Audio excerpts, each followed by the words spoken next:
Malam itu udara terasa dingin, tapi bukan karena pendingin ruangan di aula besar tempat acara penggalangan dana berlangsung. Dingin itu merambat dari dalam, dari sebuah firasat yang sudah beberapa minggu ini mengganggu tidur Nadia Prameswari. Di sampingnya, Dimas Nugraha, suaminya, tersenyum. Senyum yang sama yang selalu ia pasang di depan publik, senyum yang membuat semua orang berpikir mereka adalah pasangan paling serasi. Dimas merangkul pinggangnya, sebuah gestur posesif yang dulu terasa hangat, kini terasa seperti jerat. "Kau terlihat cantik sekali malam ini, sayang," bisik Dimas, napasnya beraroma anggur mahal. Nadia hanya tersenyum tipis. Ia memang cantik. Gaun rancangan desainer ternama membalut tubuhnya dengan sempurna, perhiasan berlian di leher dan telinganya berkelip di bawah cahaya lampu kristal. Semua ini, kemewahan ini, adalah dunianya. Dunia yang ia bangun, dunia yang ia warisi dari keluarganya. Dimas adalah bagian dari paket indah itu, seorang pangeran yang ia pilih untuk mendampinginya. Setidaknya, itu yang ia pikirkan dulu. Seorang teman sosialita menghampiri mereka. "Nadia, Dimas, kalian selalu saja membuat iri," katanya sambil tertawa. "Dimas, kau beruntung sekali. Istrimu sudah cantik, pintar berbisnis pula. Perusahaan yang kau kelola itu pasti makin maju di tangan kalian berdua." Dimas tertawa, tawa yang terdengar terlalu keras. "Oh, jangan begitu. Ini semua berkat kerja keras tim. Saya hanya mengarahkan saja. Tentu dengan dukungan penuh dari istri saya tercinta." Ia mengeratkan rangkulannya. Nadia bisa merasakan otot-otot di lengan Dimas menegang. Sebuah pertanda ia sedang tidak nyaman. Nadia tahu kebenarannya. Perusahaan rintisan yang dikelola Dimas itu 100% didanai oleh uangnya. Kantornya adalah salah satu properti milik keluarga Nadia. Bahkan mobil sport yang ia kendarai setiap hari, terdaftar atas nama Nadia. Ia memberikan semua itu atas nama cinta dan kepercayaan. Ia ingin suaminya merasa setara, merasa punya harga diri, meski ia tahu dari mana semua sumber daya itu berasal. Ia tidak pernah mengungkitnya, tidak pernah membuatnya merasa kecil. Tapi malam ini, saat ia melihat cara Dimas melirik seorang wanita muda di seberang ruangan, sebuah keraguan yang tajam menusuk hatinya. Acara selesai lewat tengah malam. Di dalam mobil, keheningan terasa pekat. Biasanya mereka akan mengobrol ringan tentang acara tadi, tentang siapa bertemu siapa, tentang gosip terbaru. Tapi kini, Dimas sibuk dengan ponselnya. Ia memiringkan layar ponsel itu menjauh dari Nadia, jarinya menari cepat di atasnya. Sebuah kebiasaan baru yang muncul beberapa bulan terakhir. "Pekerjaan?" tanya Nadia, suaranya terdengar datar bahkan di telinganya sendiri. "Iya, biasa. Email dari klien di zona waktu berbeda," jawab Dimas tanpa menoleh. Sebuah jawaban standar yang sudah sering ia dengar. Nadia tidak bertanya lebih jauh. Ia memalingkan wajahnya ke jendela, melihat lampu-lampu kota yang berlarian. Setiap lampu terasa seperti tatapan mata yang mengejeknya. Ia merasa bodoh. Bagaimana mungkin ia tidak menyadari perubahan-perubahan kecil ini lebih awal? Aroma parfum wanita yang samar namun asing di jas Dimas minggu lalu. Panggilan telepon yang buru-buru dimatikan saat ia masuk kamar. Alasan lembur yang semakin sering di akhir pekan. Semua potongan teka-teki itu kini mulai menyatu di benaknya, membentuk sebuah gambar yang mengerikan. Sesampainya di rumah mewah mereka, Dimas langsung berdalih harus menyelesaikan beberapa pekerjaan di ruang kerjanya. Nadia hanya mengangguk. Ia berjalan ke kamar tidur mereka yang luas, melewati lemari pakaian besar yang berisi deretan gaun dan setelan mahal. Ia merasa seperti orang asing di rumahnya sendiri. Malam itu, ia tidak bisa tidur. Ia berbaring di ranjang, menatap langit-langit, sementara suara ketikan keyboard dari ruang kerja Dimas terdengar sayup-sayup. Esok paginya, saat Dimas sedang mandi, ponselnya bergetar di atas nakas. Sebuah notifikasi pesan muncul di layar yang terkunci. Hanya sebaris nama. Rania. Dan sebuah emoji hati berwarna merah.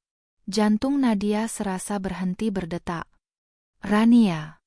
Nama itu terdengar asing. Bukan nama klien, bukan nama kolega yang ia kenal. Tangannya terulur, ingin meraih ponsel itu, membuka paksa semua rahasia di dalamnya. Tapi ia menahan diri. Ia butuh lebih dari sekadar sebuah nama dan emoji hati. Ia butuh bukti yang tidak bisa disangkal. Hari itu, Nadia menjalani rapat-rapat bisnisnya seperti biasa. Otaknya bekerja dengan presisi tinggi, membahas angka dan strategi, tapi hatinya terasa kosong. Ia adalah seorang wanita yang terbiasa memegang kendali. Ia mengendalikan perusahaan besar, mengelola ratusan karyawan, membuat keputusan bernilai miliaran. Tapi untuk urusan hatinya, ia merasa telah kehilangan semua kendali. Sepulang dari kantor, ia tidak langsung pulang. Ia duduk di dalam mobilnya yang diparkir di basemen kantornya yang sepi. Ia membuka laptopnya, mengakses laporan tagihan kartu kredit bulan lalu. Kartu kredit itu atas namanya, dengan kartu tambahan untuk Dimas. Ia tidak pernah memeriksa rincian pengeluaran Dimas, sebuah tanda kepercayaan mutlak. Matanya menelusuri daftar transaksi satu persatu. Restoran mahal, butik pria, biaya keanggotaan klub golf. Semua terlihat wajar. Lalu, matanya berhenti pada satu baris. Sebuah transaksi di toko perhiasan ternama, 3 minggu yang lalu. Jumlahnya cukup besar. Nadia mengerutkan kening. Ia tidak menerima hadiah perhiasan apapun dari Dimas bulan lalu. Ulang tahunnya masih lama. Ulang tahun pernikahan mereka juga sudah lewat.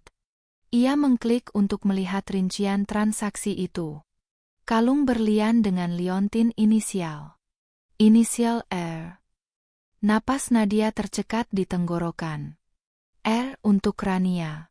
Dingin yang ia rasakan semalam kini kembali, lebih pekat, lebih membekukan. Ini bukan lagi firasat. Ini adalah fakta. Suaminya, pria yang ia cintai, pria yang ia hujani dengan kemewahan, telah mengkhianatinya. Menggunakan uangnya untuk membelikan perhiasan bagi wanita lain. Rasa sakit itu begitu hebat, begitu menusuk, hingga ia tidak bisa menangis. Yang ada hanya kehampaan. Di dalam mobil yang sunyi itu, Nadia Prameswari menatap layar laptopnya dengan pandangan kosong. Gambaran kehidupan sempurnanya hancur berkeping-keping. Tapi di antara puing-puing itu, sesuatu yang lain mulai tumbuh. Bukan kesedihan, bukan keputusasaan. Melainkan sebuah kemarahan yang dingin, tenang, dan sangat-sangat fokus. Ia menutup laptopnya dengan satu gerakan tegas. Ia tahu apa yang harus ia lakukan. Permainan ini harus diakhiri. Dan ia yang akan menentukan aturannya. Keputusan untuk menyewa seorang penyelidik swasta adalah hal terberat yang pernah Nadia lakukan. Rasanya seperti mengakui kekalahan, seperti mengotori sakralnya ikatan pernikahan dengan kecurigaan yang dilembagakan. Selama 2 hari, ia berperang dengan batinnya. Sebagian dirinya masih ingin percaya pada Dimas, berharap ada penjelasan logis di balik semua ini. Berharap inisial R itu adalah untuk klien bernama Robert atau Richard. Tapi sebagian dirinya yang lain, sisi logis dan pragmatis yang membuatnya sukses dalam bisnis, tahu bahwa berharap saja tidak cukup. Ia butuh kepastian. Ia menemukan sebuah agensi detektif dari pencarian internet yang sangat rahasia. Kantor mereka terletak di sebuah gedung perkantoran tua yang tidak mencolok. Tidak ada papan nama, hanya sebuah pintu tanpa penanda. Nadia datang seorang diri, mengenakan pakaian kasual dan kacamata hitam, berharap tidak ada yang mengenalinya. Pria yang menemuinya berusia paruh baya, bicaranya pelan dan matanya tajam. Ia mendengarkan cerita Nadia tanpa ekspresi. Nadia tidak menceritakan semuanya, hanya inti kecurigaannya. Tentang suaminya yang sering pulang larut, panggilan telepon yang aneh, dan transaksi kartu kredit yang janggal. Ia tidak menyebut nama Rania, tidak ingin terlihat seperti istri pencemburu yang paranoid. Kami butuh foto suami Anda, jadwal rutinnya, dan nomor plat mobil yang biasa ia gunakan, kata pria itu dengan nada bisnis. Nadia menyerahkan sebuah amplop berisi semua yang diminta. Ia merasa seperti seorang kriminal, menyerahkan data suaminya sendiri kepada orang asing untuk dimata-matai. Kami akan memberikan laporan dalam 1 minggu. Semua komunikasi akan dilakukan melalui aplikasi pesan terenkripsi. Kerahasiaan klien adalah prioritas kami, tambah pria itu, seolah bisa membaca kegelisahan Nadia. Seminggu berikutnya adalah minggu terpanjang dalam hidup Nadia. Ia harus berpura-pura semuanya baik-baik saja. Ia masih memasang senyum saat sarapan bersama Dimas, masih menanyakan bagaimana hari suaminya saat makan malam. Tapi setiap kali Dimas menyentuhnya, kulitnya terasa seperti terbakar. Setiap kali Dimas mengatakan, "Aku cinta kamu," kata-kata itu terdengar seperti gema di ruangan kosong. Ia menyibukkan dirinya dengan pekerjaan, bekerja lebih keras dari biasanya, berharap kelelahan fisik bisa membunuh keresahan di hatinya. Tapi setiap malam, saat ia sendirian di ranjang mereka yang dingin, pikirannya selalu kembali ke satu pertanyaan. Apa yang akan ia temukan? Di hari ke-7, tepat saat ia akan meninggalkan kantor, ponselnya bergetar. Sebuah pesan dari nomor tak dikenal, melalui aplikasi yang telah mereka sepakati. Pesannya singkat. Laporan sudah siap. Kita bisa bertemu besok di lokasi yang sudah ditentukan. Jantung Nadia berdebar kencang. Besok. Besok ia akan tahu segalanya. Lokasi pertemuan adalah sebuah kafe kecil di sudut kota yang jarang ia datangi. Ia datang 15 menit lebih awal, memilih meja di pojok yang membelakangi pintu masuk. Ia memesan teh, tapi tangannya terlalu gemetar untuk memegang cangkir. Penyelidik itu datang tepat waktu. Ia duduk di hadapan Nadia dan tanpa basa-basi meletakkan sebuah amplop coklat tebal di atas meja. Amplop itu terlihat biasa saja, tapi Nadia tahu, di dalamnya ada jawaban yang bisa menghancurkan hidupnya. Semuanya ada di dalam. Foto, rekaman video singkat, dan beberapa dokumen yang berhasil kami dapatkan, kata pria itu dengan suara pelan. Suami Anda sangat berhati-hati, tapi tidak cukup hati-hati. Nadia menelan ludah. Apakah kecurigaan saya benar? Tanyanya, suaranya nyaris berbisik. Pria itu menatapnya sejenak. Ada sedikit simpati di matanya. Lebih buruk dari yang Anda duga, Bu Nadia. Saya sarankan Anda melihatnya saat Anda sudah siap. Setelah menerima pembayarannya, pria itu pergi, meninggalkan Nadia sendirian dengan amplop coklat itu. Selama beberapa menit, ia hanya menatap amplop itu, tidak berani menyentuhnya. Ini adalah kotak Pandora miliknya. Sekali dibuka, tidak akan ada jalan untuk kembali. Dengan napas gemetar, ia menarik isinya keluar. Hal pertama yang ia lihat adalah setumpuk foto. Foto-foto itu dicetak dengan kualitas tinggi, warnanya tajam, terlalu nyata. Foto pertama, Dimas dan seorang wanita muda yang cantik sedang tertawa di sebuah restoran. Wanita itu mengenakan kalung dengan liontin R yang ia lihat di laporan kartu kredit. Mereka terlihat sangat bahagia, sangat mesra. Foto kedua, Dimas merangkul pinggang wanita itu saat mereka berjalan di sebuah mall. Tangan Dimas yang satunya menenteng beberapa tas belanja dari butik-butik mahal. Foto ketiga, mereka berada di lobi sebuah apartemen mewah di pusat kota. Dimas menyerahkan sebuah kartu akses kepada wanita itu. Jadi, kesinilah ia pergi saat mengaku lembur. Setiap foto adalah tusukan baru di jantung Nadia. Tapi ia terus membuka lembar berikutnya. Sebuah ciuman di dalam mobil. Sebuah pelukan erat di depan pintu apartemen.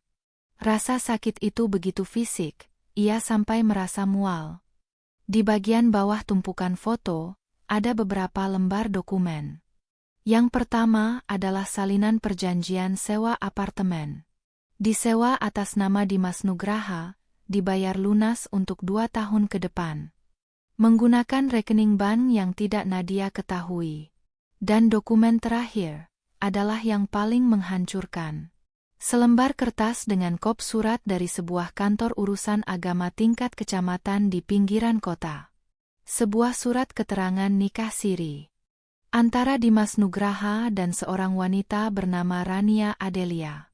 Pernikahan itu dilangsungkan 2 bulan yang lalu. Napas Nadia benar-benar berhenti. Nikah siri. Jadi ini bukan sekadar perselingkuhan. Ini adalah pernikahan. Suaminya memiliki istri lain.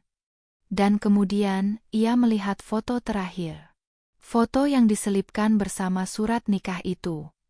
Sebuah foto dari acara syukuran sederhana yang sepertinya diadakan di rumah orang tua Rania. Dimas dan Rania duduk berdampingan, tersenyum ke kamera. Di samping Dimas, duduk seorang wanita parubaya yang sangat Nadia kenal. Wanita itu ikut tersenyum, senyum penuh restu. Ibu Soraya. Ibu mertuanya. Dunia Nadia runtuh seketika. Ini bukan pengkhianatan dari satu orang. Ini adalah konspirasi. Suaminya dan ibu mertuanya telah bersekongkol di belakangnya. Ibu Soraya, yang selama ini selalu bersikap manis di depannya, yang selalu memuji-muji dirinya sebagai menantu idaman, ternyata ikut merestui suaminya memiliki istri kedua. Nadia tidak bisa lagi merasakan apa-apa. Tidak ada sakit. Tidak ada amarah, hanya kekosongan yang dingin dan luas. Ia menatap foto ibu mertuanya yang tersenyum itu, dan ia akhirnya mengerti. Selama ini ia tidak pernah benar-benar diterima. Ia hanya diterima karena kekayaannya, karena fasilitas yang bisa ia berikan untuk putra kesayangan mereka. Dan ketika putranya menginginkan kebahagiaan lain, ibunya dengan senang hati membantu, selama sumber dana utama tidak terganggu. Ia duduk di kafe itu untuk waktu yang lama, menatap bukti-bukti pengkhianatan di atas mejanya. Teh di cangkirnya sudah lama dingin. Orang-orang di sekitarnya tertawa dan mengobrol, tidak menyadari bahwa dunia seorang wanita baru saja berakhir. Tapi mereka salah. Dunia Nadia tidak berakhir. Ia hanya terlahir kembali. Ia mengumpulkan semua foto dan dokumen itu, memasukkannya kembali ke dalam amplop dengan tangan yang kini tidak lagi gemetar. Rasa sakit itu telah berubah menjadi sesuatu yang lain. Sesuatu yang lebih keras dari baja, lebih dingin dari es. Sebuah resolusi. Ia mengeluarkan ponselnya. Jarinya bergerak cepat di layar. Ia tidak menelepon sahabatnya untuk menangis. Ia tidak menelepon orang tuanya untuk mengadu. Ia menelepon pengacara keluarganya. "Halo, Pak Bowo," sapanya, suaranya terdengar sangat tenang, bahkan mengerikan. "Saya Nadia. Saya butuh bantuan Anda. Siapkan tim terbaik Anda. Kita akan mengambil kembali setiap sen, setiap aset, setiap properti yang terdaftar atas nama saya. Tanpa terkecuali." Di seberang telepon, pengacara itu terdiam sejenak, terkejut dengan nada suara kliennya. "Baik, Bu Nadia. Kapan kita bisa mulai?" Nadia menatap keluar jendela kafe, matanya yang tadi kosong kini menyala dengan cahaya yang berbahaya. Sekarang juga. Malam berikutnya, Nadia mengatur segalanya dengan presisi seorang jenderal yang merencanakan pertempuran. Ia meminta asisten rumah tangganya untuk menyiapkan makan malam istimewa. Menu favorit Dimas, anggur terbaik dari koleksinya, dan hidangan penutup yang disukai Ibu Soraya. Meja makan ditata dengan porselen termahal dan bunga lili segar di tengahnya. Suasana yang ia ciptakan adalah perayaan, sebuah ilusi kebahagiaan yang sempurna. Ia menelepon ibu mertuanya pada siang hari. "Ibu, malam ini datang makan malam ya? Ada kabar baik dari proyek yang sedang aku kerjakan. Aku ingin merayakannya dengan orang-orang terdekatku." Suara Ibu Soraya di seberang telepon terdengar manis seperti madu. "Tentu saja, Nadia sayang. Ibu pasti datang. Kamu memang menantu kebanggaan ibu." Nadia harus menahan diri untuk tidak tertawa sinis. Ia hanya menjawab dengan nada lembut, "Aku tunggu ya, Bu." Ia lalu mengirim pesan singkat pada Dimas. "Makan malam spesial malam ini. Ibu juga datang. Jangan terlambat." Dimas membalas dengan emoji cium, yang kini membuat perut Nadia mual. Saat Dimas pulang kerja, Nadia menyambutnya dengan senyum. Senyum yang tidak mencapai matanya, tapi Dimas, dalam kebodohannya, tidak menyadarinya. Ia memeluk Nadia, mencium pipinya. "Wah, wangi sekali. Masak apa malam ini?" "Rahasia," jawab Nadia singkat. Ibu Soraya tiba tak lama kemudian, membawa serta aura keangkuhan yang terbalut dalam gaun sutra dan perhiasan mutiara. Ia memeluk Nadia, berbisik, "Ibu dengar proyek besarmu berhasil? Selamat ya, Nak. Dimas pasti bangga sekali padamu." "Terima kasih, Bu," balas Nadia. Ia bisa mencium aroma parfum mahal ibu mertuanya, parfum yang samar-samar ia cium di jas Dimas beberapa minggu lalu. Mungkin ibu mertuanya baru saja mengunjungi menantu kesayangannya yang satu lagi. Pikiran itu membuat darahnya terasa dingin. Makan malam berlangsung dengan penuh kepura-puraan. Nadia menjadi tuan rumah yang sempurna. Ia mengisi gelas mereka, menanyakan hari mereka, dan tertawa pada lelucon-lelucon hambar Dimas. Ia membiarkan mereka menikmati hidangan lezat, membiarkan mereka merasa nyaman dalam kebohongan mereka. Ia mengamati mereka, cara Dimas menatap ibunya untuk mencari persetujuan, cara Ibu Soraya memberinya senyum penuh makna. Mereka adalah tim, sebuah persekutuan rahasia yang menggerogotinya dari dalam. "Jadi Nadia, apa kabar baik yang mau kamu sampaikan?" tanya Ibu Soraya setelah hidangan utama selesai diangkat.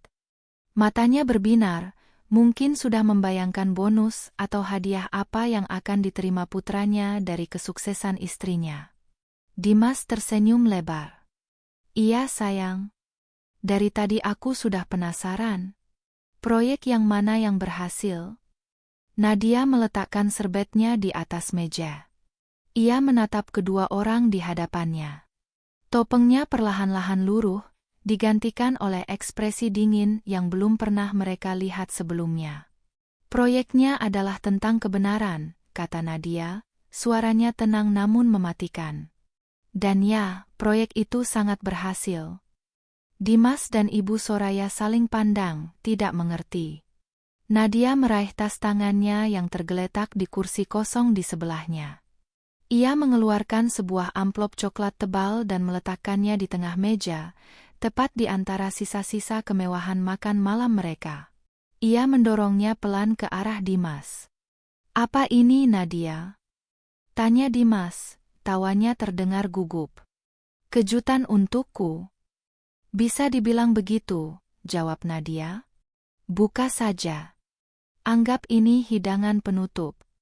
Dengan tangan yang sedikit gemetar, Dimas mengambil amplop itu. Ia membukanya dan mengeluarkan isinya. Foto pertama yang ia lihat adalah fotonya bersama Rania di kafe. Senyum di wajah Dimas langsung membeku. Ia buru-buru melihat foto-foto berikutnya, wajahnya semakin pucat setiap detiknya. Ibu Soraya, yang penasaran, mencondongkan tubuhnya. Matanya melebar saat melihat foto-foto itu. Ia terkesiap saat melihat salinan surat nikah siri. Dan napasnya tertahan saat melihat fotonya sendiri, tersenyum bahagia di acara syukuran pernikahan rahasia itu. Ruang makan yang megah itu tiba-tiba senyap. Hanya terdengar suara detak jam antik di dinding, menghitung detik-detik kehancuran mereka. Nadia, aku bisa jelaskan, gagap Dimas, tangannya meremas foto-foto itu. Ini tidak seperti yang kau pikirkan. Oh, benarkah? Nadia mengangkat alis. Jadi, wanita bernama Rania Adelia itu bukan istrimu? Apartemen di pusat kota itu bukan tempat tinggalnya? Dan kau, Bu? Nadia menoleh ke Ibu Soraya, tatapannya setajam pisau. Senyum di foto itu bukan senyum restu? Ibu Soraya tidak bisa berkata-kata. Wajahnya yang biasa angkuh kini dipenuhi kepanikan. Ia menatap putranya, seolah meminta pertolongan, tapi putranya sendiri sedang tenggelam. Kenapa, Dimas? Tanya Nadia, suaranya masih tetap tenang. Apakah semua yang kuberikan tidak cukup? Rumah ini, mobil-mobil itu, perusahaan yang kau sebut milikmu, liburan mewah, akses tanpa batas ke semua fasilitas. Apakah itu semua kurang? Bukan begitu, Nadia. Aku hilaf, kata Dimas, mencoba meraih tangan Nadia, tapi Nadia menarik tangannya dengan cepat. Hilaf itu sekali. Ini terencana, desis Nadia. Kalian berdua merencanakannya di belakangku. Kalian pikir aku bodoh? Kalian pikir aku tidak akan pernah tahu? Kalian menikmati kemewahan yang kubangun dengan keringat keluargaku, sementara kalian menikamku dari belakang. Nadia, jangan begini. Kita bisa bicarakan ini baik-baik, mohon Ibu Soraya. Air matanya mulai menggenang. Air mata buaya, pikir Nadia. Ini semua salah wanita penggoda itu. Dia yang merayu Dimas. Nadia tertawa, tawa yang terdengar kering dan pahit. Sudah cukup sandiwaranya, Bu. Aku sudah melihat wujud asli kalian. Seorang putra manja yang tidak pernah puas, dan seorang ibu yang membenarkan segala cara demi kebahagiaan putranya, meskipun harus mengorbankan perasaan wanita lain.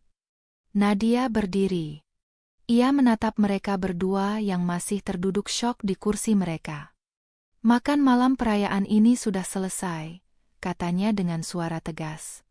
Dan begitu juga dengan semua fasilitas yang kalian nikmati. Mulai detik ini, semua kartu kreditmu, Dimas, sudah kublokir. Semua rekening bank yang bisa kau akses, sudah kubekukan. Selamat datang di dunia nyata, di mana cinta tidak bisa dipakai untuk membayar tagihan. Nadia, jangan gila. Seru Dimas, ikut berdiri. Kau tidak bisa melakukan ini. Aku tidak hanya bisa, balas Nadia, matanya berkilat berbahaya. Aku sudah melakukannya. Rumah ini milikku. Mobil-mobil di garasi itu milikku. Perusahaan tempat kau bermain sebagai CEO itu milikku. Dan aku mengambil semuanya kembali. Ia berjalan ke arah pintu ruang makan. Kalian punya waktu 30 menit untuk mengemasi barang-barang pribadi kalian. Hanya pakaian dan barang pribadi. Jangan coba-coba mengambil apapun yang kubeli. Setelah 30 menit, Satpam akan mengantar kalian berdua keluar dari gerbang rumah ini. Nadia, kumohon. Raung Dimas. Tapi Nadia tidak menoleh.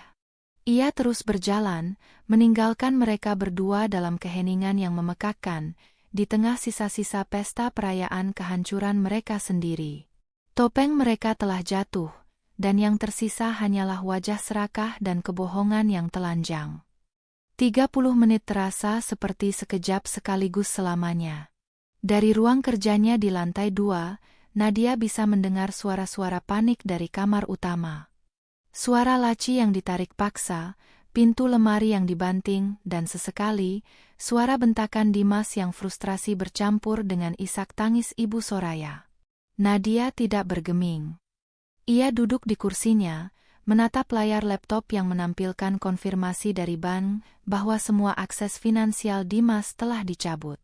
Setiap notifikasi email yang masuk terasa seperti kemenangan kecil. Ia sudah menelepon kepala keamanan rumahnya, seorang pria tegap yang sudah bekerja untuk keluarganya selama bertahun-tahun. Instruksinya jelas, antarkan Tuan Dimas dan Nyonya Soraya keluar dari gerbang setelah 30 menit, pastikan mereka hanya membawa koper berisi pakaian, dan setelah itu, ganti semua kode akses digital dan kunci manual di seluruh properti.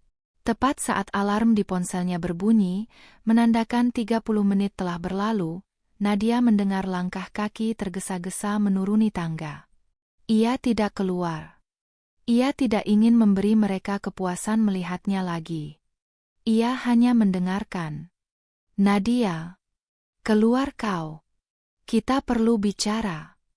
Suara Dimas menggema di ruang keluarga yang luas.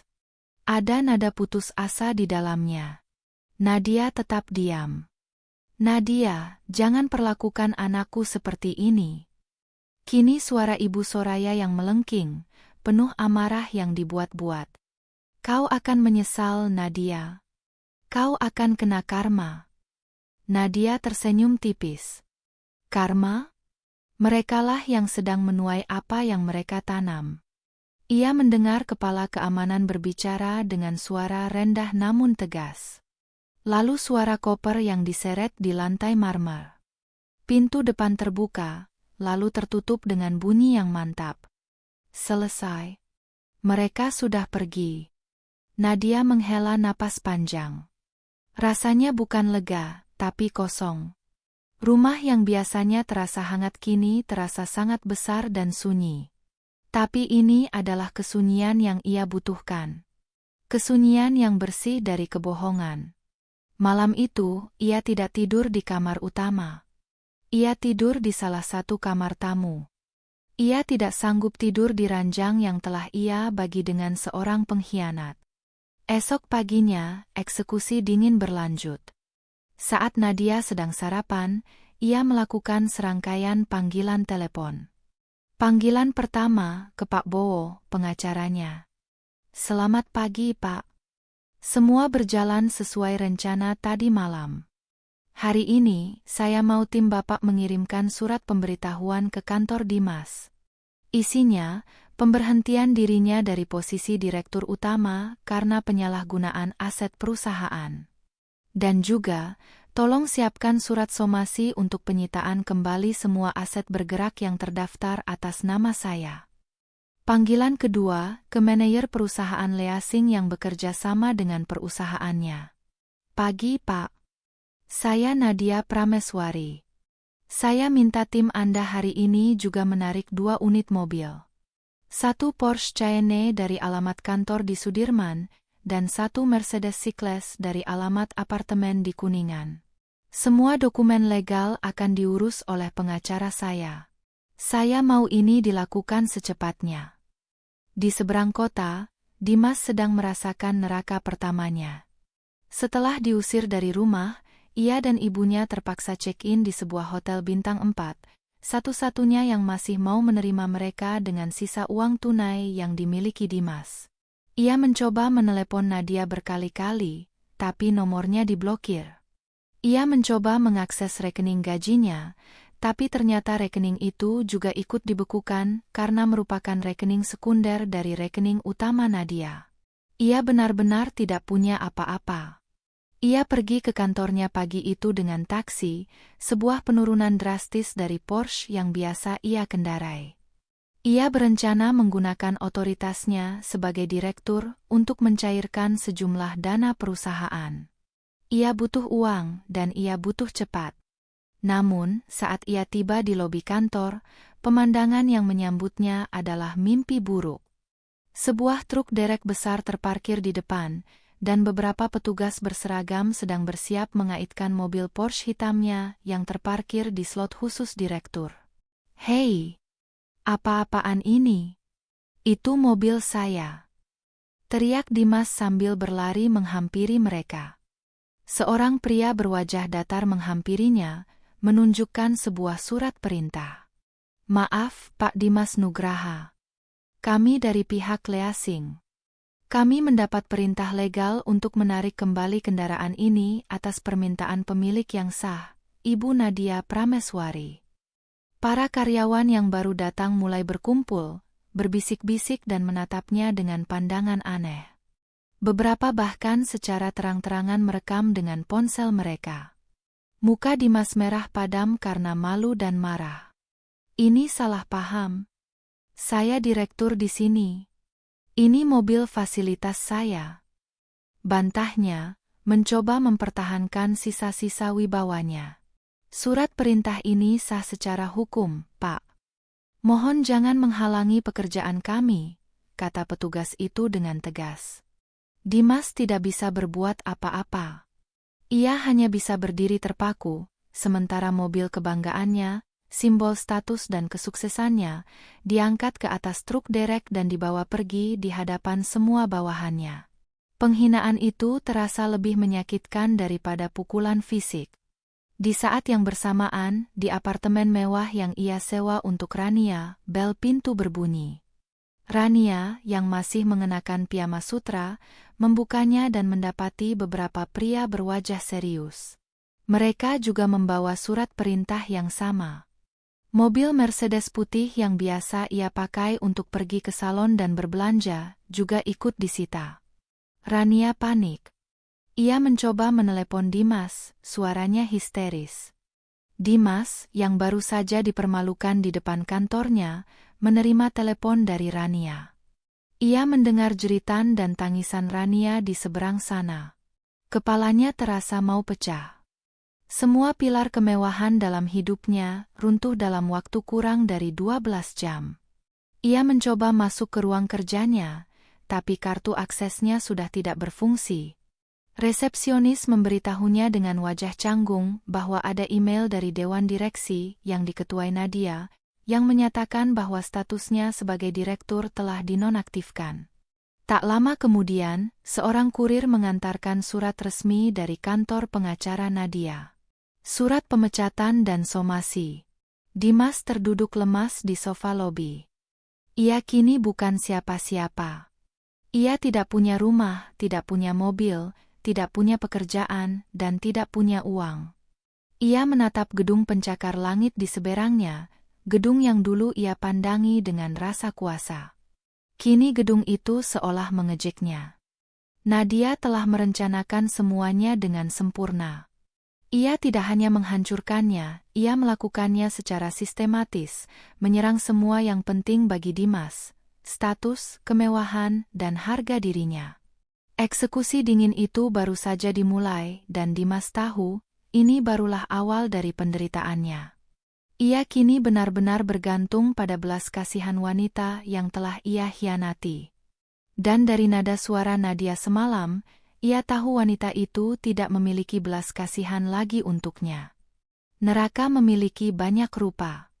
Bagi Dimas, neraka adalah kamar hotel yang pengap, di mana udaranya syarat dengan keputusasaan dan aroma parfum Rania yang bercampur dengan bau keringat stres ibunya.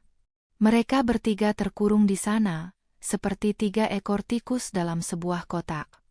Uang tunai yang tersisa di dompet Dimas menipis dengan cepat, dan tagihan hotel terus berjalan. Ini semua salahmu, jerit Rania untuk yang kesekian kalinya.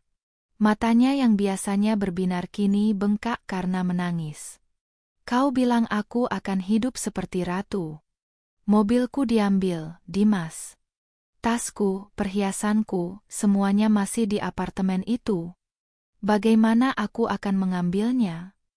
Diam kau, perempuan tidak tahu diri. Balas Ibu Soraya, suaranya serak karena amarah. Gara-gara kau anakku jadi seperti ini. Kau pikir kami mau hidup begini? Kau yang merayunya, kau yang menghancurkan rumah tangganya. Oh ya? Lalu siapa yang tersenyum paling lebar di acara nikah siri kami, Bu? Cibir Rania. Ibu merestui kami karena ibu pikir bisa dapat 2 sumber uang, kan? Satu dari Nadia, satu dari Dimas yang memeras Nadia untukku. Jangan pura-pura suci. Kurang ajar kau. Dimas memijat pelipisnya yang berdenyut. Kepalanya mau pecah. Cukup. Bisa tidak kalian berdua diam sebentar? Berteriak tidak akan menyelesaikan apa-apa. Lalu apa rencanamu, Dimas? Tanya ibunya dengan nada menuntut. Kita tidak bisa selamanya di hotel ini. Sebentar lagi kita akan diusir. Dimas tidak punya jawaban. Ia sudah mencoba menghubungi semua teman yang ia kenal. Hasilnya nihil. Sebagian besar adalah teman-teman Nadia, yang tentu saja berpihak padanya. Yang lain, yang ia kira temannya sendiri, tiba-tiba sulit dihubungi atau menolaknya dengan berbagai alasan. Berita tentang kejatuhannya rupanya menyebar lebih cepat dari api. Ia tidak lagi berharga bagi mereka. Pukulan terakhir datang sore itu. Telepon dari resepsionis mengingatkan bahwa waktu check-out sudah lewat dan ada tagihan yang belum dibayar. Dengan sisa-sisa harga dirinya, Dimas turun ke lobi mencoba bernegosiasi. Tapi manajer hotel itu berwajah dingin. Tanpa uang, mereka harus pergi. Sekarang juga. Maka, pemandangan menyedihkan itu pun terjadi. Dimas Nugraha yang 2 hari lalu masih menjadi direktur terhormat, kini mendorong troli berisi 3 koper keluar dari lobi hotel, diikuti oleh ibunya yang berusaha menutupi wajahnya dengan syal mahal, dan Rania yang berjalan sambil menangis terseduh-seduh. Mereka benar-benar menjadi gelandangan. Mereka duduk di bangku taman di seberang hotel, di bawah terik matahari Jakarta. Koper-koper berisi pakaian mewah mereka tergeletak di samping mereka, tampak konyol dan tidak pada tempatnya. Sekarang bagaimana? Bisik Rania. Dimas mengusap wajahnya dengan kasar. Ia harus menelan harga dirinya bulat-bulat. Hanya ada satu pilihan yang tersisa. Ia membuka ponselnya, mencari kontak lama, seorang teman SMA yang dulu sering ia ejek karena hidup pas-pasan. Temannya itu kini bekerja sebagai agen properti untuk rumah-rumah sewa kelas bawah. Setelah percakapan telepon yang canggung dan penuh penjelasan yang memalukan, temannya itu setuju untuk membantu. Ada sebuah rumah kontrakan petak yang baru saja kosong. Harganya murah, bayar bulanan.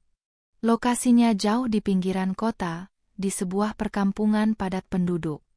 Dengan sisa uang terakhirnya, Dimas menyewa sebuah mobil taksi online untuk membawa mereka ke sana. Perjalanan itu terasa seperti perjalanan menuju tiang gantungan. Mereka meninggalkan Gemerlap pusat kota, melewati jalanan yang semakin sempit dan macet, hingga akhirnya mobil berhenti di mulut sebuah gang yang bahkan tidak cukup untuk dilewati mobil. "Kita harus jalan kaki dari sini," kata Dimas, suaranya datar. Pemandangan yang menyambut mereka adalah sebuah kejutan budaya yang brutal. Gang sempit yang becek, diapit oleh rumah-rumah yang saling berimpitan.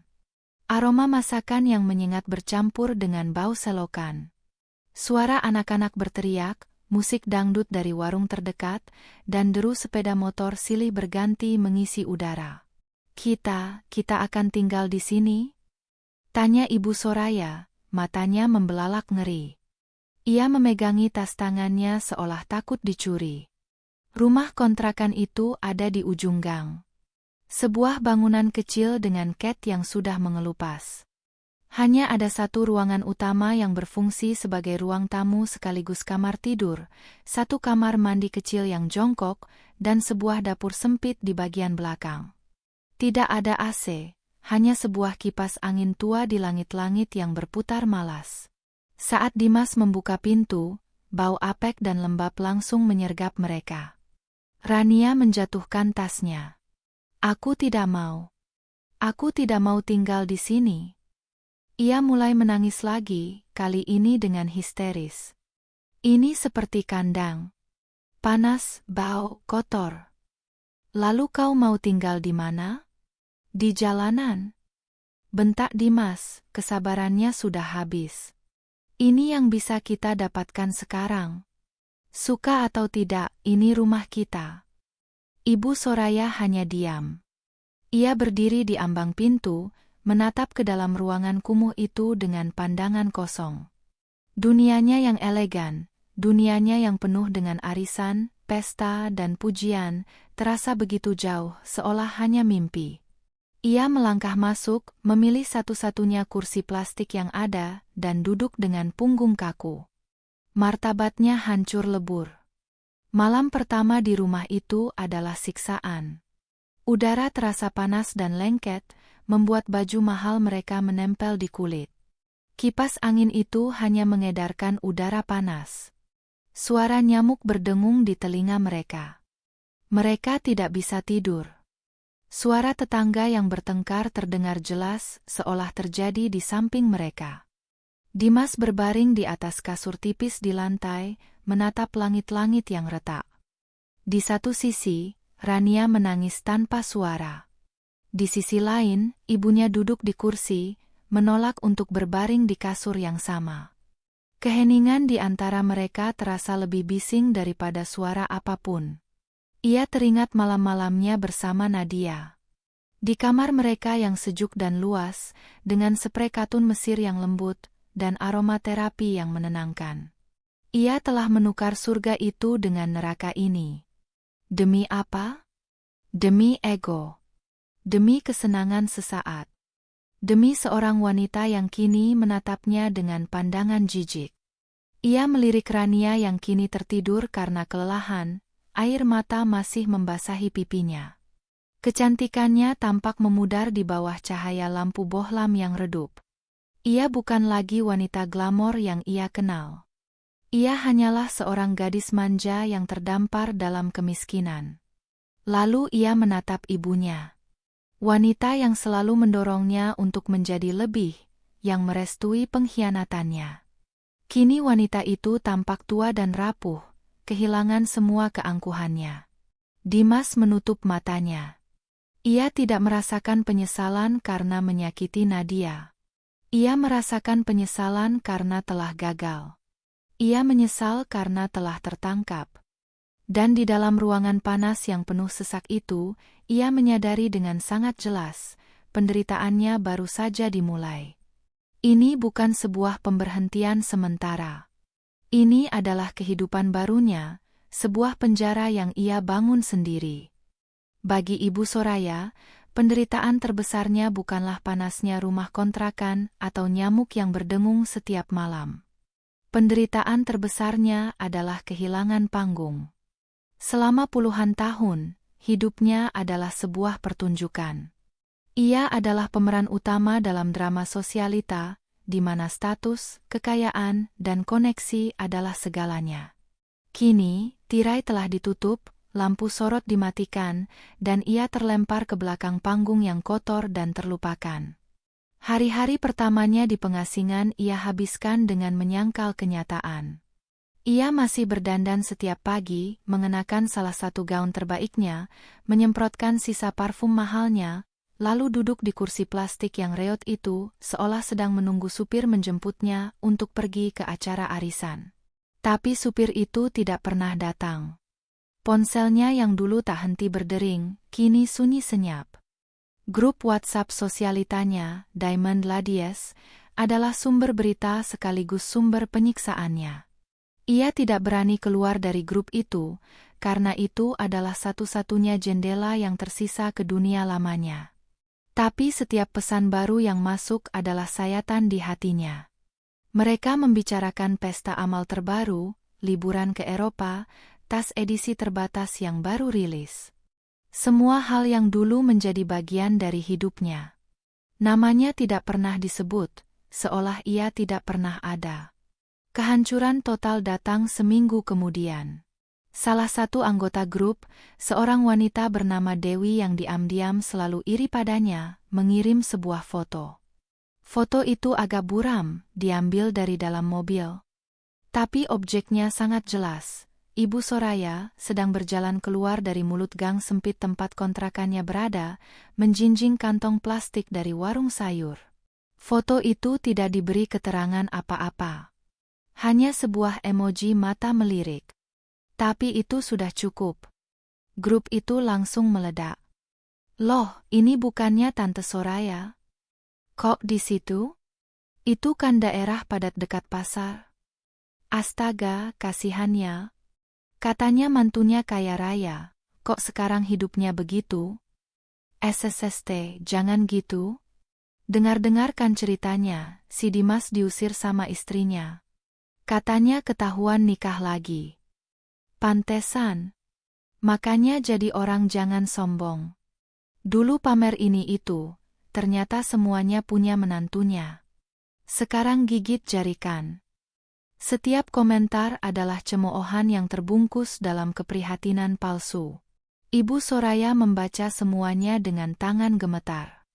Ia merasa telanjang, dipermalukan di depan semua orang yang dulu memujanya. Ia ingin membanting ponselnya, tapi ia tidak bisa. Ia terus membaca, menyiksa dirinya sendiri dengan setiap kata yang menusuk. Puncaknya adalah saat Dewi menambahkan komentar terakhir. Mungkin kita harus ajak Tante Soraya ikut program penggalangan dana kita berikutnya. Sebagai penerima donasi. Grup itu riuh dengan emoji tertawa. Ibu Soraya akhirnya membanting ponselnya ke lantai. Layarnya retak, sama seperti hatinya. Putus asa dan terhina, ia memutuskan untuk melakukan satu-satunya hal yang ia pikir bisa menyelamatkannya. Ia akan mendatangi arisan bulan ini. Ia akan menunjukkan pada mereka bahwa ia baik-baik saja, bahwa semua ini hanya gosip. Dengan sisa uang yang ia minta dari Dimas, ia memesan ojek online. Sebuah pengalaman yang sangat merendahkan baginya. Ia tiba di rumah mewah tuan rumah arisan, dan langsung merasa seperti alien.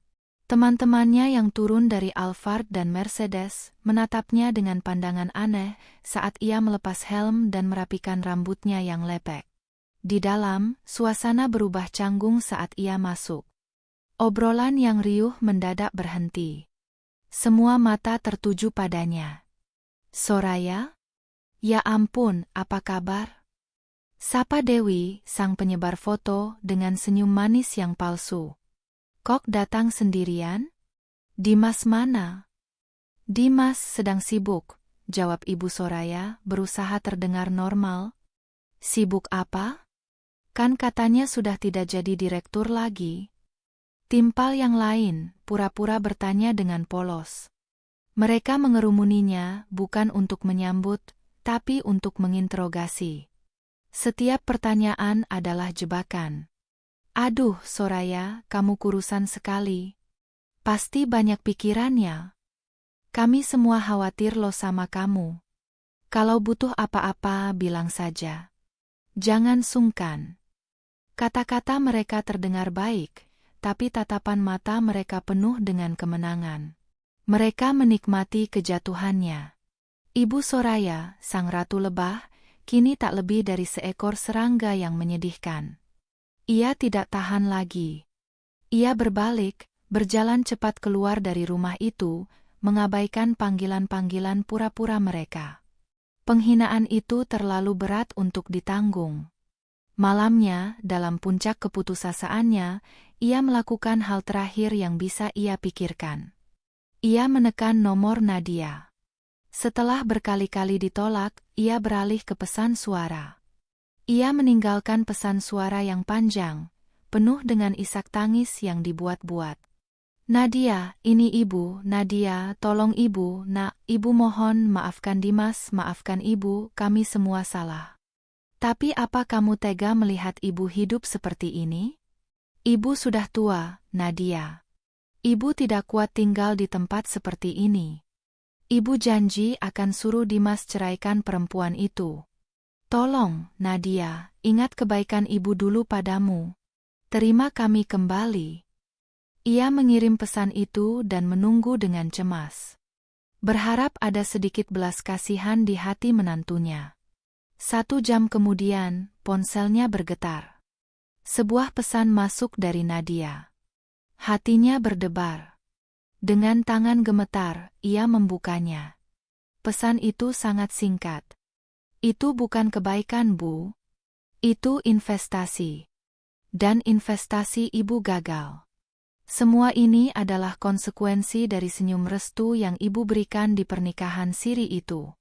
Selamat menikmati hasilnya. Jangan hubungi saya lagi. Ibu Soraya menatap layar ponselnya. Kata-kata itu begitu dingin, begitu final. Tidak ada pintu yang tersisa. Tidak ada jalan kembali. Ia sendirian. Teman-temannya telah membuangnya. Putranya tidak berdaya. Dan menantunya, sumber dari semua kemewahannya, telah menutup gerbang untuk selamanya. Ia terduduk lemas di lantai kontrakan yang kotor. Ratapan yang keluar dari mulutnya kali ini bukanlah akting. Itu adalah suara kehancuran sejati. Ia telah kehilangan panggungnya, kehilangan penontonnya, kehilangan statusnya. Ia telah kehilangan segalanya. Inilah neraka yang sesungguhnya bagi seorang Soraya. Bukan kemiskinan harta, tapi kemiskinan harga diri. Cinta, Rania akhirnya menyadari, memiliki bau. Cinta yang dulu ia kenal beraroma parfum mahal, interior mobil kulit yang baru, dan semilir angin laut dari dek kapal pesiar. Sementara cinta yang ia jalani sekarang berbau apak, beraroma keringat Dimas yang masam setelah seharian berjalan kaki mencari kerja, dan berbau asap dari dapur tetangga yang menggoreng ikan asin. Dan Rania benci bau itu. Hari-hari di rumah kontrakan menjadi sebuah rutinitas yang menyiksa. Pagi hari dimulai dengan pertengkaran. Biasanya dipicu oleh hal sepele. Uang belanja yang semakin menipis. Sabun mandi yang habis. Atau sekadar suara decak lidah Ibu Soraya yang penuh cemoohan saat melihat Rania mencoba memasak nasi. Begini mau jadi istri? Masak nasi saja gosong, sindir Ibu Soraya dari kursinya. Ia sudah berhenti berdandan dan kini lebih sering memakai daster kusam, tapi lidahnya masih setajam dulu. Rania membanting panci itu ke wastafel. Kalau ibu bisa lebih baik, masak saja sendiri. Aku bukan pembantumu. Kau memang bukan pembantu. Kau benalu. Balas Ibu Soraya. Dimas, yang sedang bersiap-siap untuk putaran lain dari perburuan kerja yang sia-sia, hanya bisa memijat keningnya. Ia tidak lagi punya energi untuk melerai mereka. Ia hanya ingin lari dari neraka kecil itu. Sudah. Aku berangkat dulu, katanya, menghindari tatapan mata kedua wanita itu. Ia pergi dengan kemeja yang sama dengan yang ia pakai kemarin, hanya disemprot dengan sisa-sisa parfum murah yang ia beli di minimarket. Ia tidak lagi terlihat seperti Dimas Nugraha sang direktur. Ia terlihat seperti ribuan orang lain di kota ini, lelah, kalah, dan putus asa. Perburuan kerjanya adalah serangkaian penghinaan. Ia mencoba melamar ke posisi manajerial di beberapa perusahaan. Tapi tanpa referensi dari perusahaan Nadia, dan dengan berita pemecatannya yang sudah tersebar di kalangan bisnis, CV-nya tidak berharga. Beberapa kali ia bahkan tidak berhasil melewati resepsionis. Ia terpaksa menurunkan standarnya. Ia melamar sebagai supervisor sales, marketing staff, bahkan customer service. Dalam sebuah wawancara untuk posisi sales di sebuah perusahaan asuransi, manajer muda yang mewawancarainya menatap CV-nya dengan kening berkerut. Mantan CEO perusahaan teknologi? Kenapa melamar jadi agen asuransi, Pak?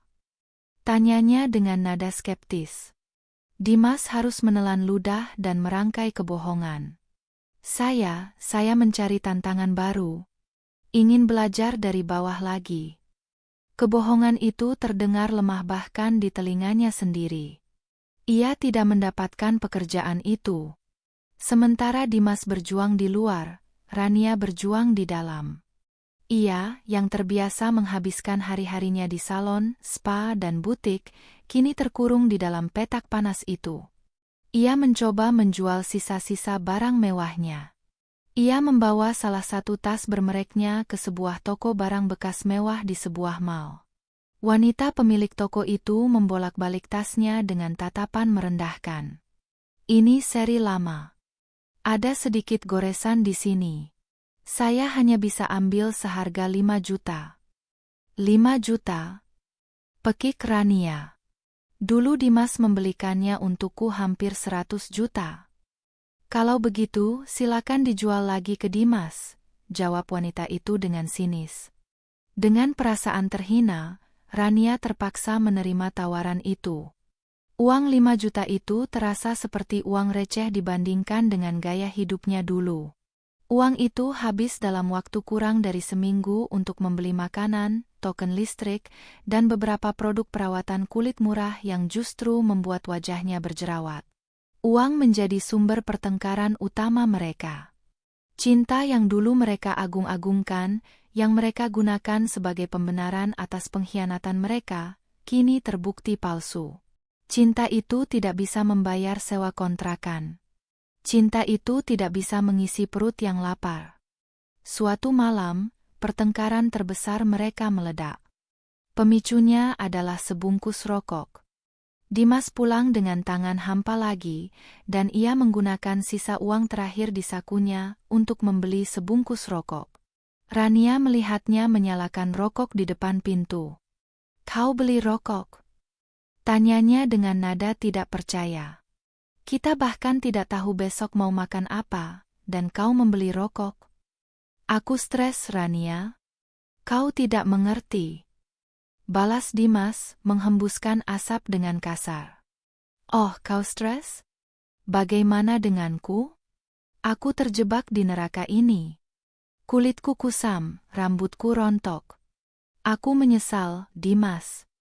Aku menyesal pernah bertemu denganmu."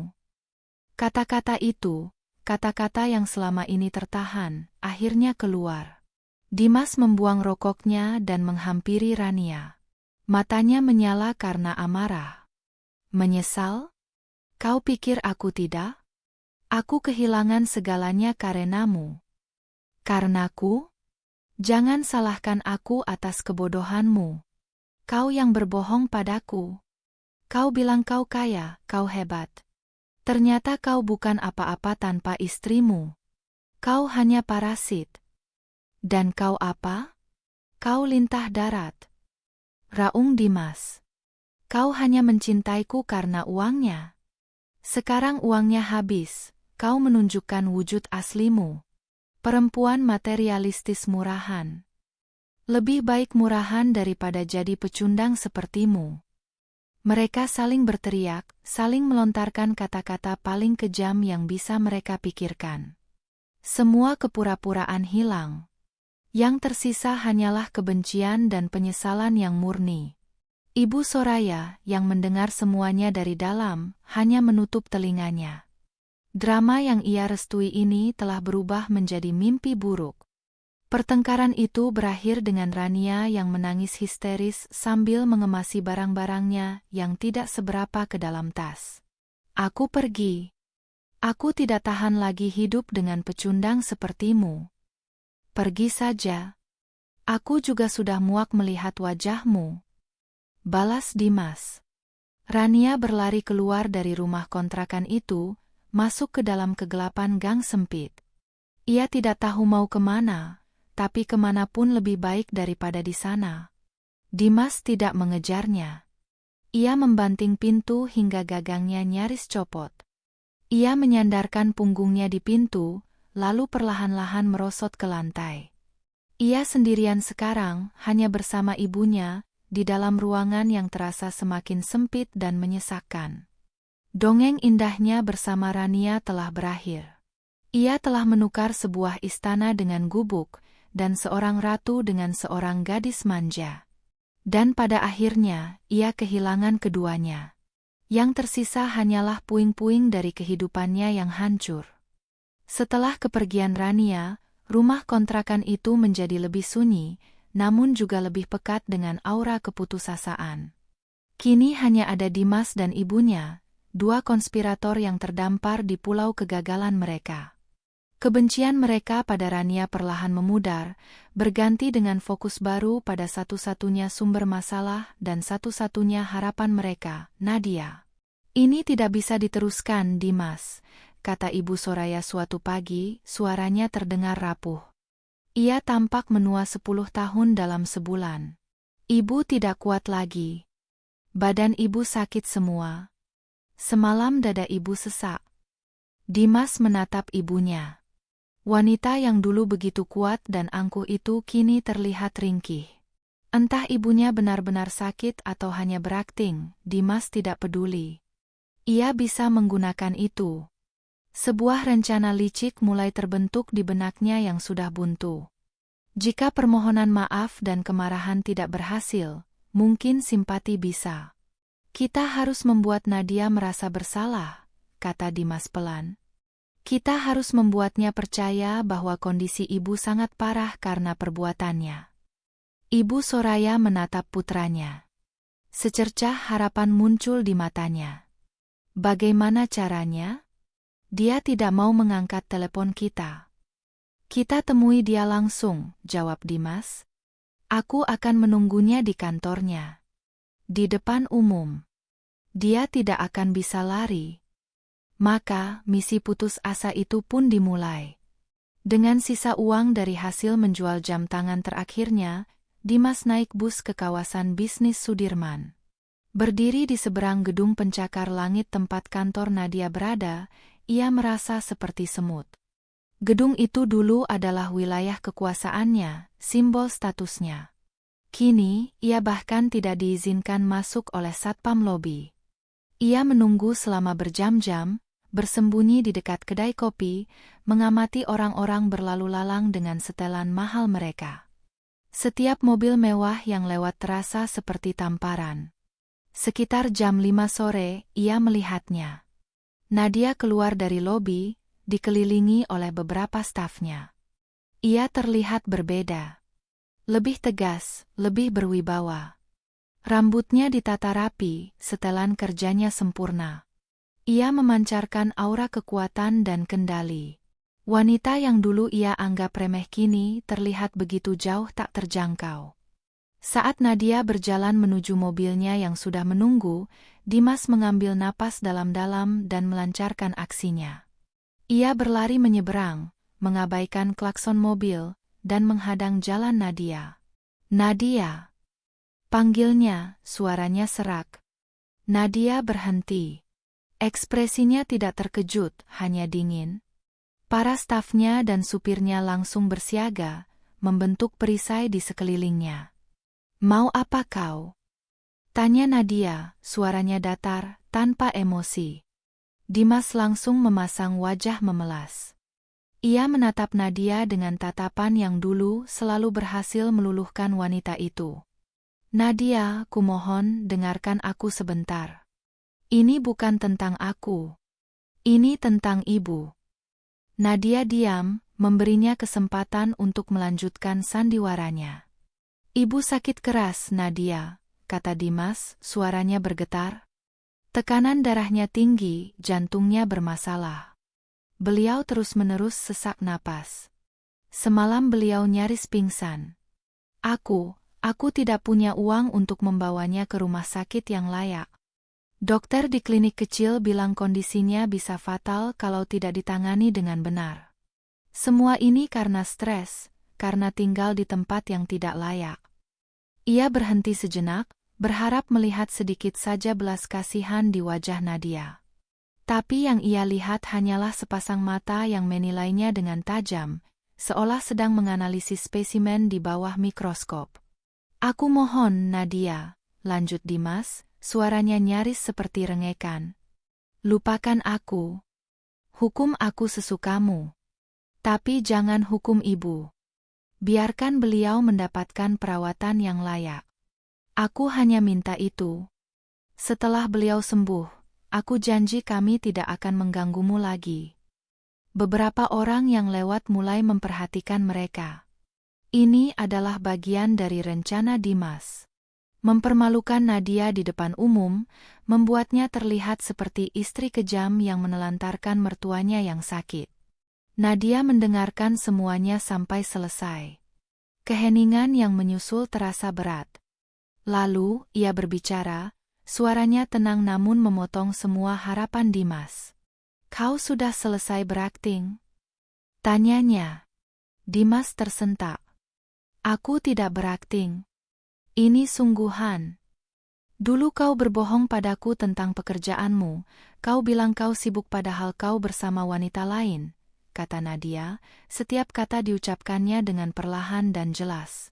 Lalu kau berbohong tentang pernikahanmu, kau sembunyikan istri keduamu dan persekongkolanmu dengan ibumu. Sekarang kau datang ke sini berbohong tentang penyakit ibumu.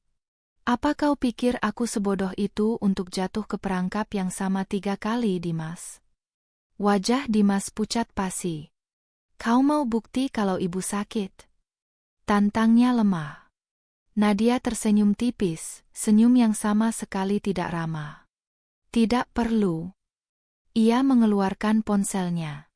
Dengan beberapa gerakan cepat, ia menelepon seseorang. Halo, tolong siapkan ambulans standar dan kirim ke alamat kontrakan di Jalan Mawar nomor 12, Kampung Duri. Atas nama pasien Ibu Soraya.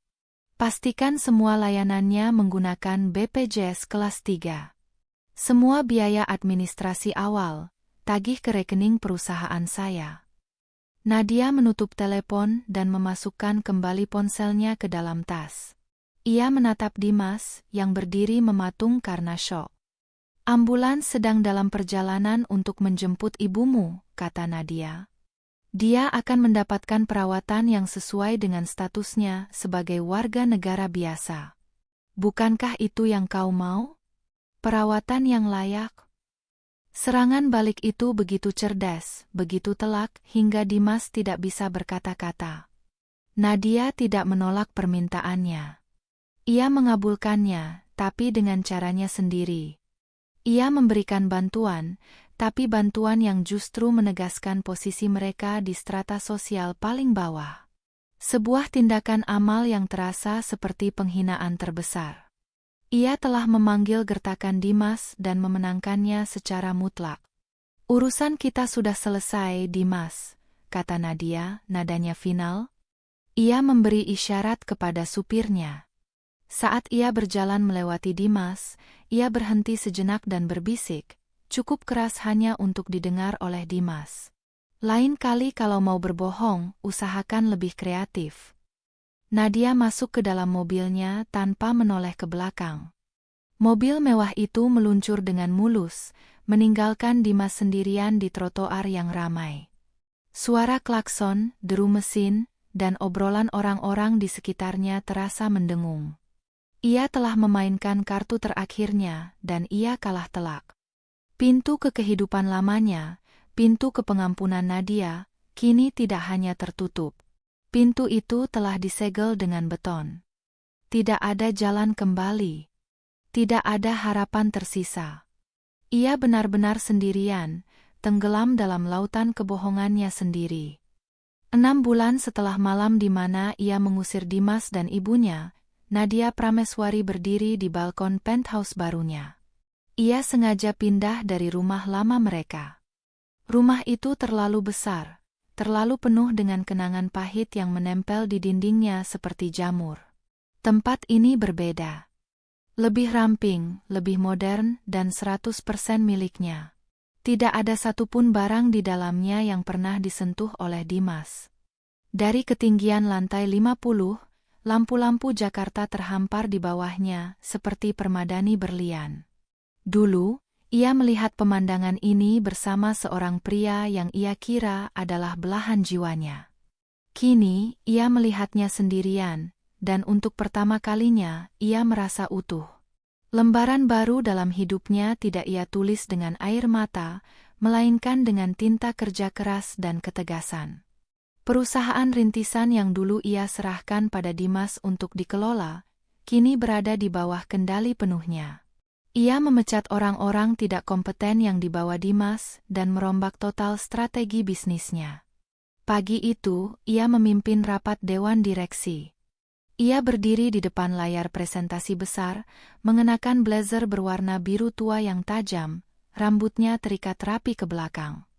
Ia tidak lagi terlihat seperti istri seorang direktur. Ia terlihat seperti sang direktur.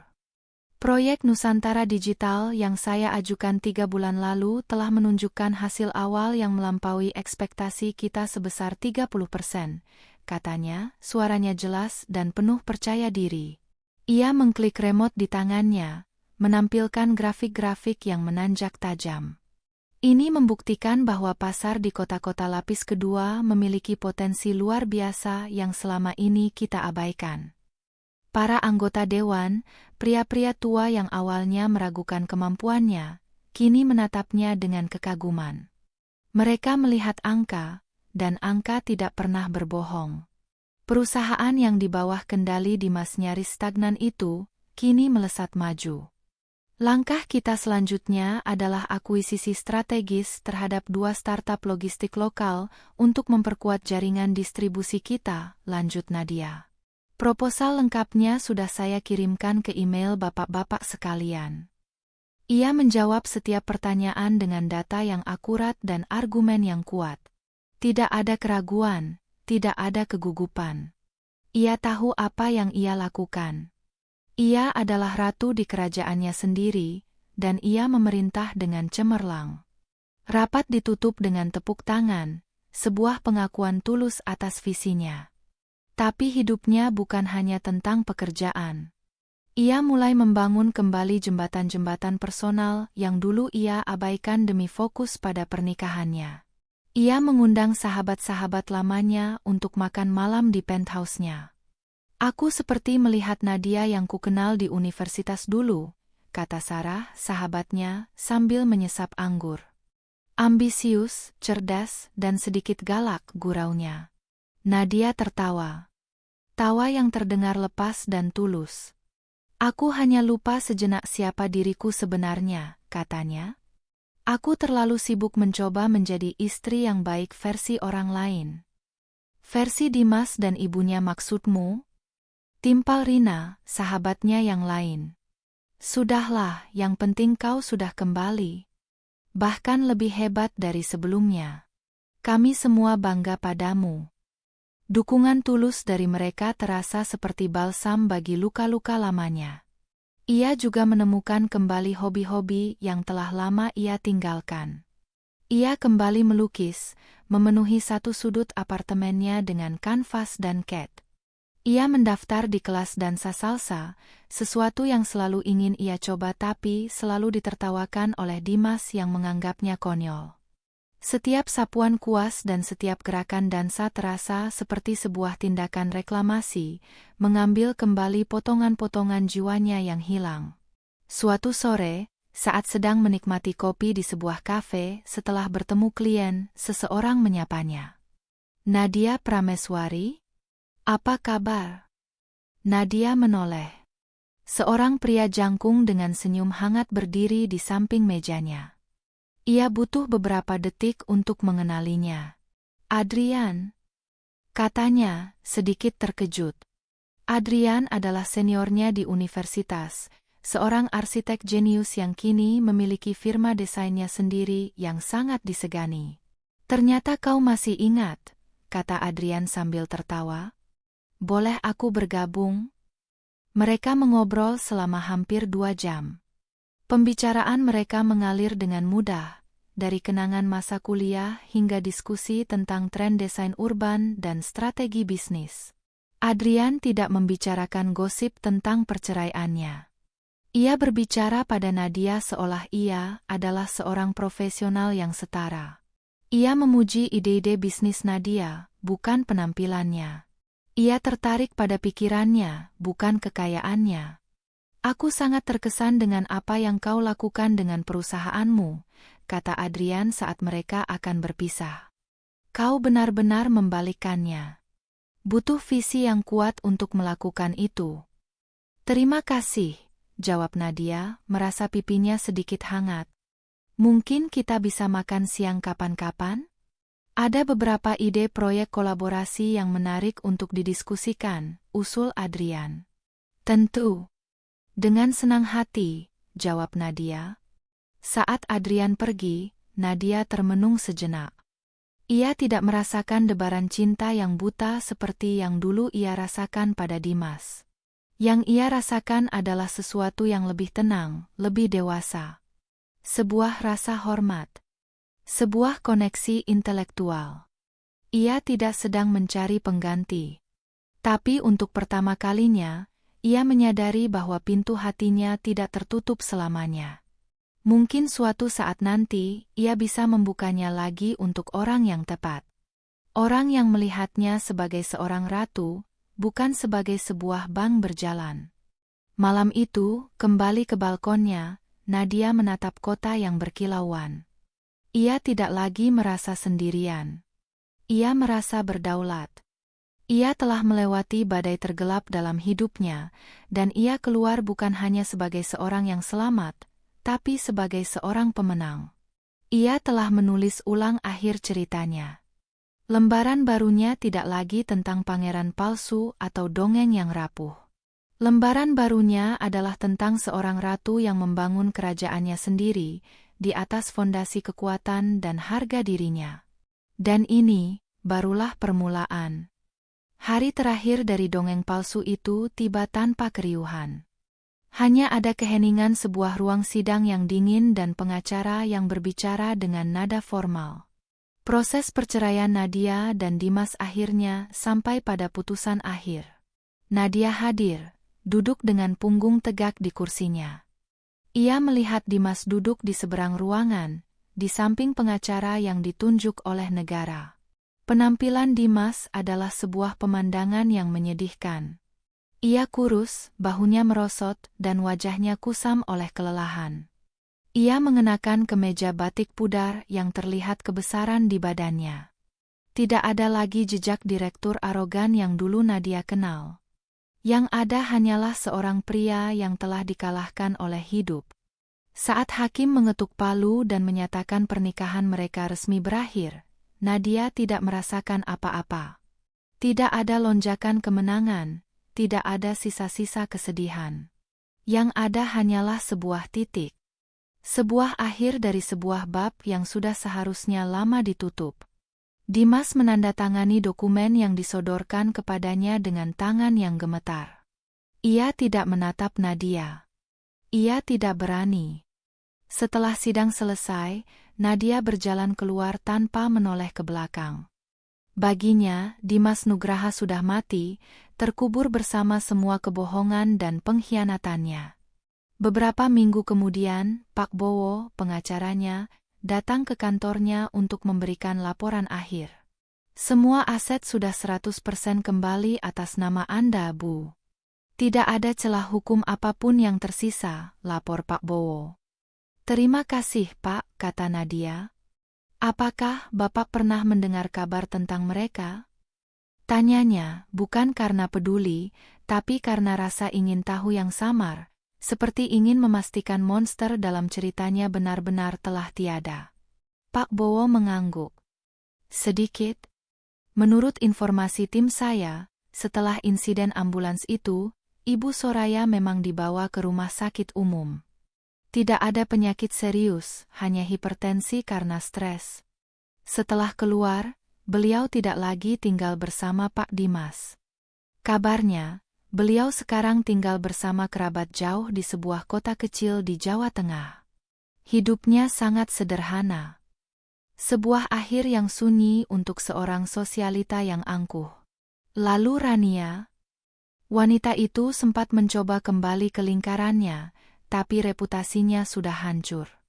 Beberapa bulan lalu, ada yang melihatnya kembali ke kampung halamannya. Sepertinya mimpi hidup mewah di Jakarta sudah berakhir. Sebuah pelajaran pahit bagi seorang gadis yang mengira jalan pintas adalah jalan terbaik. Dan Dimas? Itu yang paling tragis, Bu, kata Pak Bowo.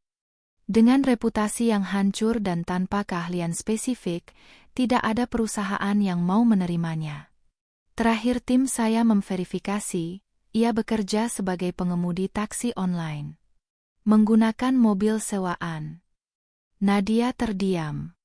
Ia membayangkan Dimas, pria yang dulu mengendarai Porsche, kini harus berdebat dengan penumpang soal argo atau mencari orderan di bawah terik matahari. Karma memang memiliki caranya sendiri yang ironis. Sebuah kebetulan yang aneh terjadi seminggu setelah itu. Nadia sedang dalam perjalanan menuju bandara. Ia akan melakukan perjalanan solo pertamanya, sebuah liburan ke Jepang untuk menikmati musim gugur, hadiah untuk dirinya sendiri. Mobilnya yang dikemudikan supir berhenti di sebuah lampu merah yang panjang. Di jalur sebelahnya, berhenti sebuah mobil LCGC yang tampak kusam. Di kursi pengemudi, seorang pria sedang bersandar lelah di kemudi. Ia terlihat sedang memarahi seseorang di telepon, mungkin operator atau penumpangnya. Saat pria itu menoleh frustrasi ke samping, matanya bertemu dengan mata Nadia. Itu Dimas. Hanya beberapa detik, tapi rasanya seperti selamanya. Di matanya, Nadia melihat keterkejutan, rasa malu, penyesalan, dan iri dengki yang mendalam. Ia melihat semua yang telah hilang dari hidup pria itu. Sebaliknya, Dimas melihat semua yang tidak akan pernah bisa ia miliki lagi. Ia melihat Nadia, duduk dengan tenang di kursi belakang mobil mewah, tampak bersinar, damai, dan sangat-sangat jauh. Lampu berubah hijau. Mobil Nadia melaju, meninggalkan mobil Dimas dan wajahnya yang terpana di belakang. Nadia tidak merasakan apa-apa. Pertemuan itu hanya menegaskan satu hal, mereka kini hidup di dua alam semesta yang berbeda. Di bandara, saat menunggu waktu boarding, ponselnya bergetar. Sebuah pesan dari Adrian. Selamat menikmati Jepang, Nadia. Jangan lupa kirim foto daun maple yang paling cantik. Saya tunggu cerita petualanganmu saat kau kembali. Nadia tersenyum. Sebuah senyum tulus. Saat ia duduk di kursinya di pesawat dan merasakan dorongan kuat saat lepas landas, ia menatap keluar jendela. Awan putih terhampar di bawahnya, memisahkannya dari masa lalunya di bawah sana. Dongeng palsunya telah berakhir. Pangeran penipu dan Ibu Suri yang licik telah menerima takdir mereka. Istana kebohongannya telah runtuh. Tapi ceritanya tidak berakhir di sana. Ia menyadari dongengnya yang sesungguhnya baru saja dimulai. Bukan tentang seorang putri yang diselamatkan pangeran, tapi tentang seorang ratu yang menyelamatkan dirinya sendiri. Dan di atas awan itu, dengan cakrawala tak berujung di hadapannya, ia tahu bahwa ia bebas untuk menulis bab apapun yang ia inginkan selanjutnya. Dan bab itu akan menjadi miliknya seutuhnya.